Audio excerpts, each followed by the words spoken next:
la Gardonne à Loupe accueille une compétition originale où humains et canidés vont disputer plusieurs manches du championnat de France de canicross et cani-VTT. Je fais partie du calendrier de la fédération qui va regrouper près 300 compétiteurs, 300 binômes.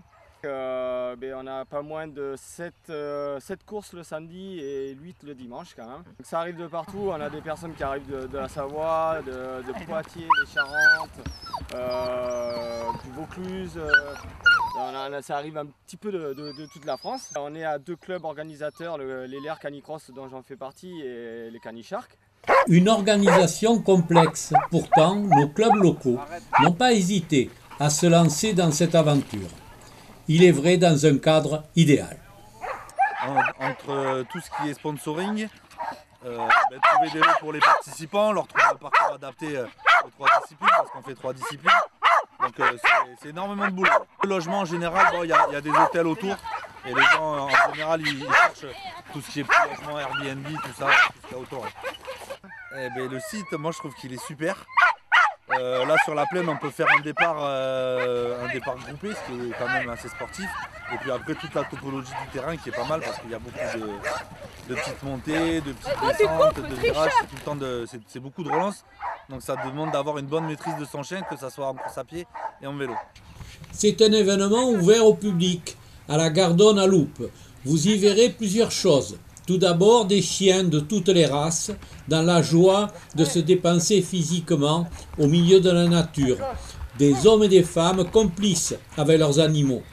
Vous en doutez? Oui. Alors regardez et écoutez. La course, ça fait un mois qu'on en fait et il est ravi. Et, dès qu'on lui met le harnais, il est prêt à partir. Il s'attend à partir courir, oui. À partir courir? Oui. Vous avez des difficultés à le suivre par moment? Oui. 44 kilos, c'est très difficile à contenir. Il y a un apprentissage pour ce genre d'activité?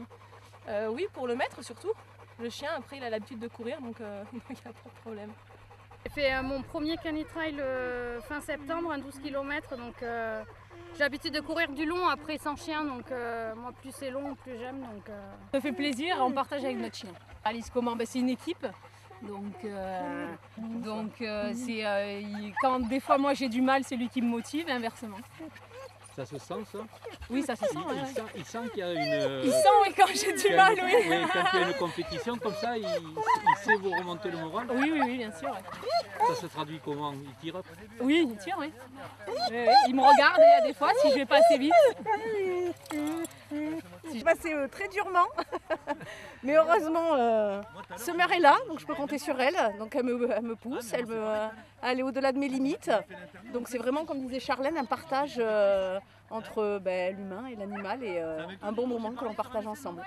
C'est pareil, elle sent quand vous allez la sortir? Oui, le matin avant qu'on parte, dès que je lui mets le harnais, elle commence à japper, elle crie un peu dans tous les sens et puis dès qu'on arrive ici, elle a envie de partir.